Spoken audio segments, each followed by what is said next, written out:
Assalamualaikum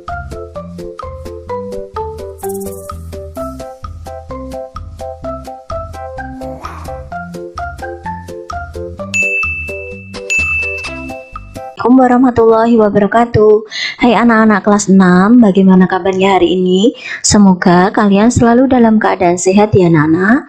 Di video kali ini kita akan belajar bab 5, menjelajahi bumi dan antariksa. B2, dampak gerak revolusi di kehidupan kita. Nah anak-anak, sebelum lanjut ke videonya anak-anak, silakan untuk selalu klik like ya, subscribe dan nyalakan lonceng notifikasinya, supaya nanti jika Bu Guru upload video pembelajaran yang terbaru, anak-anak bisa menontonnya. Oke anak-anak, langsung saja ya. Nah, perhatikan bahwa bumi berotasi itu dengan sumbu yang sedikit miring ya anak-anak, yaitu 23,5 derajat. Kemiringan ini anak-anak yang menyebabkan saat berevolusi, jumlah cahaya matahari yang didapatkan pada tempat-tempat yang ada di bumi itu berbeda anak-anak. Nah, banyak sedikitnya cahaya matahari yang diterima itu akan berdampak pada suhu di daerah tersebut anak-anak. Ada tempat yang akan lebih panas atau lebih dingin anak-anak. Karena revolusi membutuhkan waktu yang lebih lama, hal ini menyebabkan adanya musim di bumi. Orang-orang dahulu itu sudah memerhatikan pola-pola yang teratur di langit anak-anak dan memanfaatkannya sebagai perhitungan waktu. Kalender yang paling umum digunakan oleh manusia, yaitu kalender Masehi dan Hijriah. Kedua kalender ini menggunakan benda langit sebagai perhitungannya. Kalender Masehi menggunakan waktu revolusi bumi terhadap matahari, sedangkan kalender Hijriyah menggunakan waktu revolusi bulan terhadap bumi. Kalau kalender Cina dan kalender Hindu juga dibuat revolusi bumi atau bulan ya anak-anak. Nah, kita sudah belajar bahwa bumi memiliki garis khayal atau sumbu untuk menggambarkan tempat putaran bumi saat berotasi anak-anak. Namun, garis sumbu ini anak-anak bukanlah garis tegak lurus, melainkan sedikit miring ya. Kemiringan memiliki dampak terhadap kehidupan di bumi anak-anak. Nah, selain sumbu rotasi, ada garis khayal lainnya yang disebut dengan garis ekuator atau garis khatulistiwa. Nah, garis ini berada di tengah-tengah ya anak-anak dan membagi bumi jadi dua bagian, yaitu belahan utara dan selatan. Indonesia terletak di garis ekuator, sehingga disebut juga sebagai negara khatulistiwa anak-anak. Nah, ekuator atau khatulistiwa itu apa?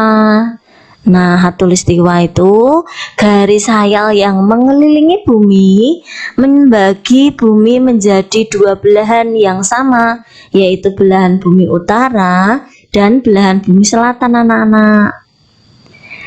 Apa yang menyebabkan musim? Nah, musim itu terjadi karena apa? Ya karena sumbu rotasi bumi yang miring.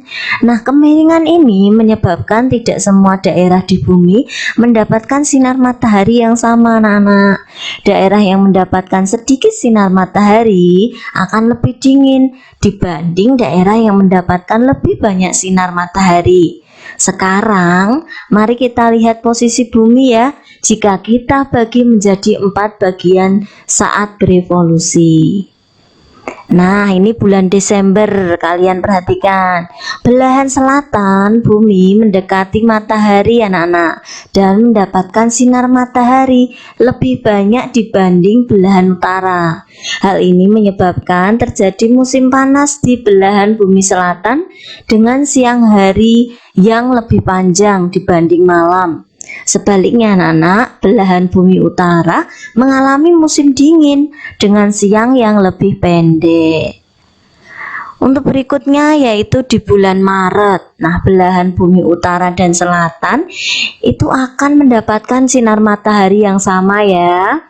Suhu di belahan bumi utara menghangat dan terjadi musim semi. Adapun di belahan bumi selatan, suhu akan mendingin dan terjadi musim gugur anak-anak. Berikutnya di bulan Juni. Nah, belahan selatan bumi menjauhi matahari, sedangkan belahan utara mendekati matahari. Hal ini menyebabkan terjadi musim panas di belahan utara bumi ya, dan musim dingin di belahan bumi selatan.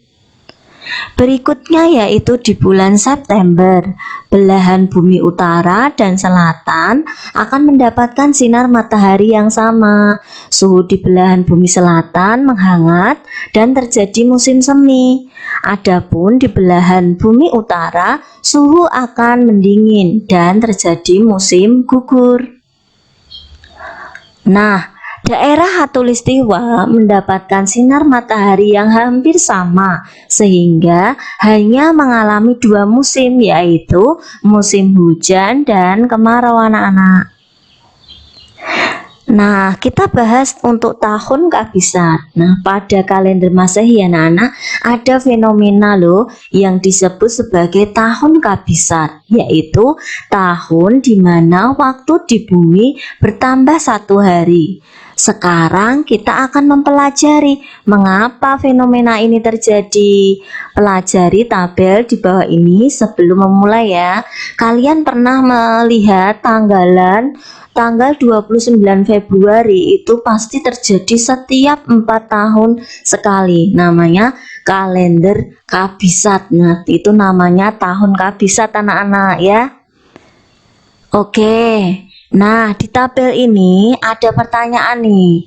Data apakah yang disajikan dalam tabel di atas? Nah, ini tabel apa ya anak-anak? Nah, ini tabel data tahun kalender Masehi dari tahun 2016 sampai 2020. Jawabannya, data yang disajikan dalam tabel adalah daftar jumlah hari dalam kurun waktu 5 tahun, di mana dalam waktu tersebut terjadi 2 kali tahun kabisat, yakni tahun 2016 dan 2020. Nah, ini 2016 ini 366 hari, bisa dibagi ya. Nah, ini kalender Masehi, ini tahun kabisat. Nah, ini 2020 ini juga tahun kabisat, jumlahnya 366 hari ya. 366 hari. Menurut kalian berdasarkan pada apakah perhitungan pada kalender Masehi? Jawaban nomor 2, sistem perhitungan kalender Masehi didasarkan pada revolusi bumi atau perputaran bumi mengelilingi matahari, di mana bumi memerlukan waktu 365 hari untuk berevolusi mengelilingi matahari. Nomor 3, kapan tahun kabisat terjadi atau berulang? Jelas ya anak-anak, di sini 2016 ke 2020. Ini tahun kabisat berarti terjadi setiap 4 tahun sekali. Jawaban nomor 3, tahun kabisat terjadi setiap 4 tahun sekali anak-anak. Nomor 4, buatlah prediksi apa yang menyebabkan terjadinya tahun kabisat beserta penjelasannya. Nah, jawaban nomor 4, tahun kabisat didasarkan pada perhitungan lamanya waktu revolusi bumi mengelilingi matahari. Revolusi bumi memerlukan waktu sekitar 365,25 hari. Dengan kata lain, dalam 1 tahun jumlah hari ada 365 lebih sekitar 5 jam dan 48 menit. Maka dari itu anak-anak, sisa waktu tersebut diakumulasikan 4 tahun sekali, lalu dibulatkan menjadi 1 hari. Kemudian sisa waktu ini disisipkan pada bulan Februari di tahun kabisat anak-anak. Oke anak-anak, mari refleksikan. Jawab pertanyaan berikut. Nomor 1, apa perubahan yang terjadi selama 1 tahun? Nah, jawabannya perubahan musim ya. Nomor 2, mengapa ada pergantian musim di bumi? Jawabannya karena bumi memiliki sumbu rotasi yang sedikit miring dan bumi berevolusi. Nomor 3, apakah semua tempat di bumi mengalami musim yang sama? Mengapa? Jawaban nomor 3, tidak ya, karena cahaya matahari yang didapat di bagian bumi juga berbeda-beda. Selanjutnya nomor 4, mengapa tidak ada musim salju di negara kita, anak-anak? Nah, karena Indonesia itu terletak di garis khatulistiwa, sehingga negara kita mendapatkan jumlah matahari yang hampir sama setiap tahunnya. Kemudian nomor 5, bagaimana pengalaman kalian menggunakan model untuk memahami rotasi dan revolusi bumi pada topik ini? Apa perbedaannya dengan menggunakan model di topik A? Jawabannya bervariasi ya anak-anak. Nah, alhamdulillah anak-anak, video pembelajaran dari Bu Guru sudah selesai. Semoga bermanfaat ya. Bu Guru doakan semoga anak-anak kelas 6 ini menjadi anak yang soleh dan soleha, pintar, cerdas, berakhlak mulia, serta berbakti kepada orang tua dan guru. Bagi yang menginginkan softfile dari video ini, materi ini, Bu Guru akan sertakan linknya ada di deskripsi. Nanti bisa kalian check out ya. Terima kasih. Wassalamualaikum warahmatullahi wabarakatuh.